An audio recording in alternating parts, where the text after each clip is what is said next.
It is my pleasure to be here in Qingdao to participate in the SCO Defense Ministers meeting. At the outset, I would like to thank our hosts for their warm hospitality. I would also like to congratulate Belarus for joining the SCO family as a new member.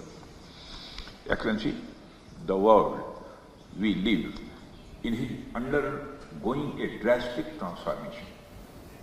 Globalization, which once brought us closer together, has been losing momentum. The weakening of the multilateral systems has made it harder to address urgent challenges, from maintaining peace and security to rebuilding economies after the pandemic. At the same time, competition between major powers is intensifying, with trade and technology being increasingly used as tools in geopolitical rivalries. Excellency, India believes that the reformed multilateralism can help build cooperation to prevent conflict between countries by creating mechanisms for dialogue and collaboration. No country, however, large and powerful, can manage alone. In fact, the very idea of the global order, or indeed of multilateralism, is the assumption that nations have to work with each other for their mutual and the collective benefit. This is also reflective of our age-old Sanskrit saying, Shrem Sarva Jana Sukhino Bhavantu, which implies peace and prosperity to all. Excellencies, it is in the context of the current uncertain geopolitical scenarios that the role of SCO becomes very important today. SCO member countries contribute around 30% of the global GDP, while about 40% of the world's population resides in them. We therefore have a collective stake to create a safe, secure and stable region that can contribute towards progress and improvement of our people's lives. Excellency, I believe that the biggest challenges that we are facing in our region are related to peace, security and trust deficit. And the root cause of these problems is increasing radicalization, extremism and terrorism. Excellency, peace and prosperity cannot coexist with terrorism and the proliferation of weapons of the mass destruction in the hands of the non-state actors and the terror groups. Dealing with these challenges require decisive action, and we must unite in our fight against these evils for our collective safety and security. It is imperative that those who sponsor, nurture and utilize terrorism for their narrow and selfish ends must bear the consequences. Some countries use cross-border terrorism as an instrument of policy and provide shelter to terrorists. There should be no place for such double standards. SCO should not hesitate to criticize such nations. India's zero tolerance for terrorism is manifest today through its actions. This includes our right to defend ourselves against terrorism. And we have shown that epicenters of terrorism are no longer safe, and we will not hesitate to target them. We should also take proactive steps to prevent the spread of the radicalization among our youth. The RADS mechanism of SCO has played a significant role in this regard. The joint statement of the Council of SCO heads of state on countering radicalization leading to terrorism, separatism and extremism, issued during India's chairmanship, symbolizes our shared commitment.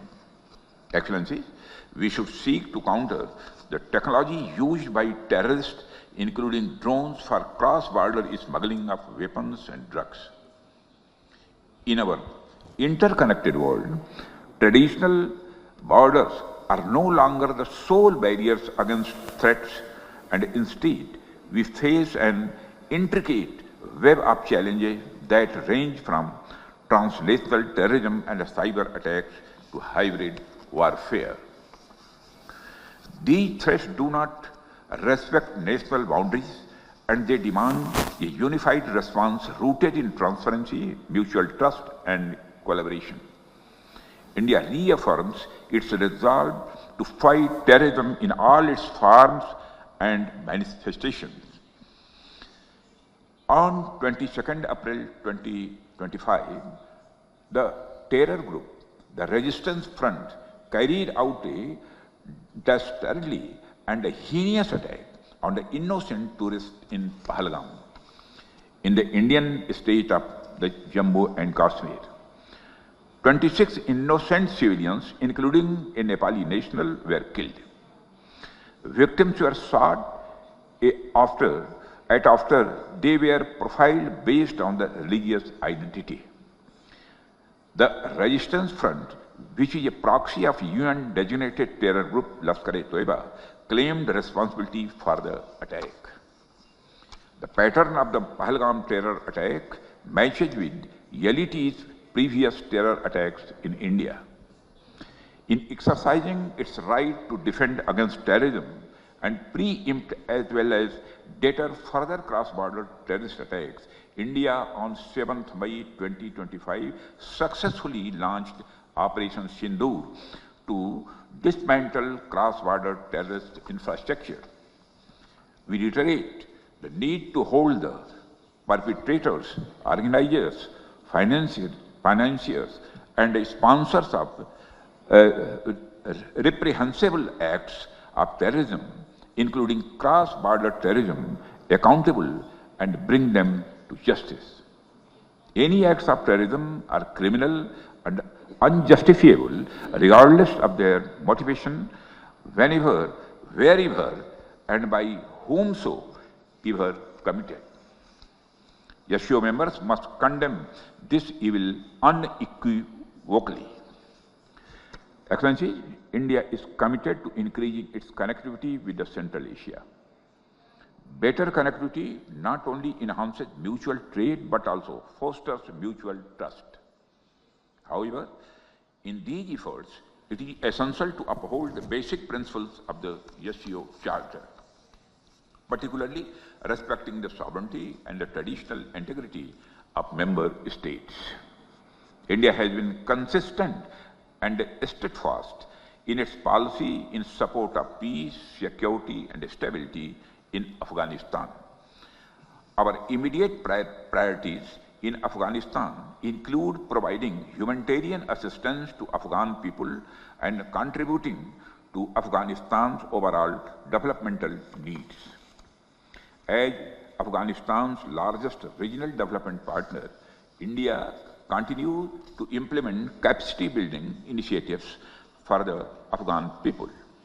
Excellencies, the COVID-19 pandemic has laid bare the fact that the pandemics recognize no boundaries and that no one is safe till everyone is safe. This is a warning sign of how non-traditional security challenges like pandemics, climate change, food and water security, and associated societal disruption can impact our people's lives. These emerging challenges cannot be addressed without responsible policies and cooperation among nations. India's initiative on Coalition for Disaster-Resilient Infrastructure aims not only at promotion of disaster-resilient infrastructure, but also infrastructure risk management, standards, financing and recovery, etc. It is also an example of how countries are coming together to create and share capabilities to deal with the humanitarian assistance and the disaster relief.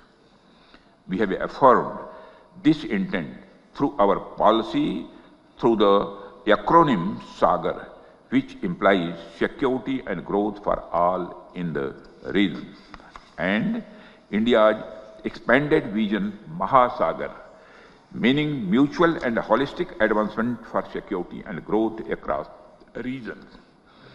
Security and stability are most essential components to create a conducive environment for growth and economic development of the region. India has sought to build consensus on dealing with global challenges on the basis of motto One Earth, One Family, One Future, which is founded on our civilizational ethos of Vasudhaiva Kutumbakam. The world is one family. Mutual understanding and mutual benefit must be our guiding principles. Excellency, India supports greater cooperation and mutual trust among SCO members. We should collectively aspire to fulfill the aspirations and expectations of our people as well as tackle today's challenges. We must all be in lockstep in our endeavor in strengthening stability and security in our neighborhood. Excellency, I am optimistic that the today's discussions would help us to deepen the understanding of our shared security challenges and explore new areas for future cooperation in the defense and the security field. Thank you very much, Excellency. 谢谢辛格部长阁下。 हमसे जुड़े रहने के लिए हमारे YouTube channel को subscribe करें और नई वीडियो की नोटिफिकेशन के लिए बेल आइकॉन को दबाएं।